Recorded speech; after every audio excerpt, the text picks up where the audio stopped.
Approaching the final word, after Reserve Bank of India, it is now the turn of the housing sector regulator NHB to tighten the norms for lending to the real estate sector. The NHB has asked housing finance companies to make provisioning for loans to builders and increase funds set aside for teaser loans. Home loans are going to be expensive and builders are expected to charge extra from customers soon. National Housing Bank or NHB, the housing regulator of the country, has tightened lending norms for housing finance companies, a move that will impact borrowers across sectors.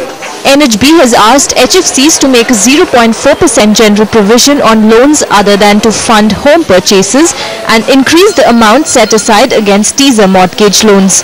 The move comes after the central bank asked commercial banks to increase their provisioning against teaser loans.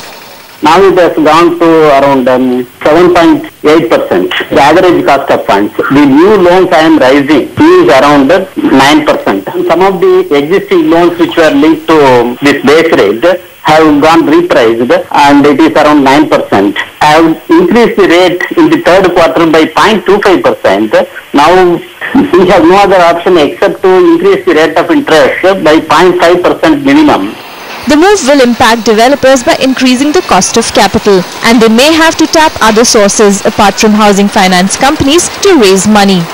Largely the trend would be, by way of a little cut down on the lendings by the housing finance companies for high value properties, which are say above 75 lakhs, where we have increased the risk weight to 125%. So clearly that's an disincentive for the lenders to give loans above 75 lakhs. Developers will have to be more rational now. Instead of depending upon debt funding, they will have to look at alternate source of funding and mainly through their internal accruals and increasing sales. The new norms also limit the amount a person can borrow against property to 90% when the value of the property is less than 20 lakh rupees. All other loans against property have been capped at 80% of the property's value. With Nishtha Sharma, Khushbu Patodia, Bloomberg UTV, Mumbai. Well, just to wrap up the show tonight, we